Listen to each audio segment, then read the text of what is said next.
helpless, hungry alien mother leaves her baby at a human's door, but he takes them both in. The planet Terra 9 was a bustling hub of interstellar trade, its sprawling cities filled with beings from every corner of the galaxy. But amidst the glittering skyscrapers and neon-lit streets, there were shadows, places where the forgotten and the desperate struggled to survive. In one such shadow, a small, dimly lit alley, an alien mother named Zanara made the hardest decision of her life. Zanara was a Krillian, a species known for their luminous, opalescent skin and delicate, wing-like appendages. But her once vibrant glow had faded, dulled by hunger and exhaustion. Her baby, a tiny bundle named Lumo, nestled against her chest, his faint bioluminescence flickering like a dying star. Zanara had been on Terra 9 for weeks, fleeing her war-torn homeworld in search of safety. But the planet's promise of refuge had proven empty, and she had run out of options. With trembling hands, Zanara wrapped Lumo in a tattered cloth and placed him gently on the doorstep of a small, unassuming house. Tears streamed down her face as she pressed a kiss to his forehead. "Forgive me, my little star," she whispered. "I cannot give you the life you deserve, but perhaps they can."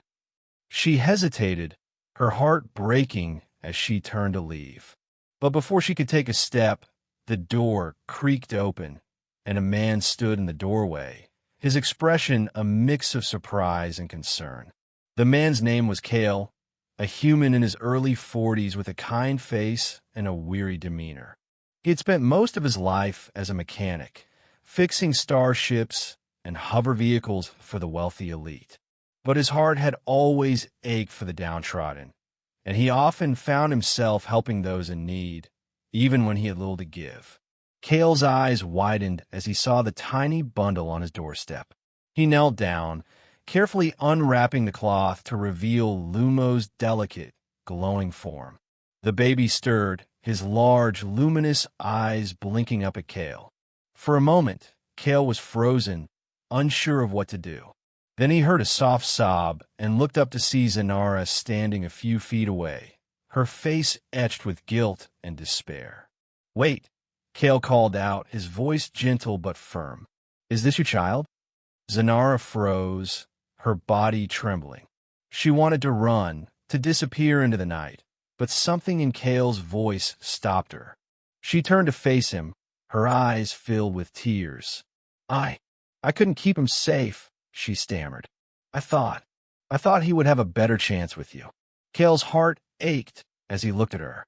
He could see the pain in her eyes, the desperation in her voice. Without a word, he stepped aside and gestured for her to come inside. "You don't have to do this alone," he said softly. "Let me help you." Zanara hesitated, her instincts warring between fear and hope. But the warmth of Kale's home and the kindness in his eyes drew her in. She stepped inside, her movements hesitant and unsure. Kale led her to a small couch, where she sat down, clutching Lumo tightly to her chest. Kale busied himself in the kitchen, preparing a simple meal of warm broth and bread. He brought it to Zanara, who accepted it with trembling hands. As she ate, Kale sat across from her, his expression thoughtful. "What's your name?" he asked gently. "Zanara," she replied, her voice barely above a whisper. "And this is Lumo." Kale smiled. "It's nice to meet you, Zanara. I'm Kale. You're safe here for as long as you need." Zanara's eyes filled with tears again, but this time they were tears of relief. For the first time in weeks, she felt a glimmer of hope. Over the next few days, Kale did everything he could to make Zanara and Lumo comfortable. He cleared out a small room for them, filling it with blankets and pillows. He used his meager savings to buy food and supplies, determined to give them the care they needed. Zanara, in turn, helped around the house, her graceful movements and quiet presence bringing a sense of calm to Kale's life.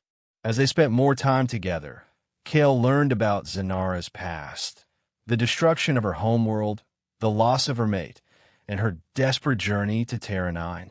He admired her strength and resilience, and he found himself growing attached to both her and Lumo.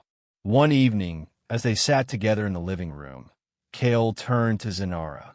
"You don't have to leave," he said, his voice earnest. "You and Lumo, you can stay here. With me."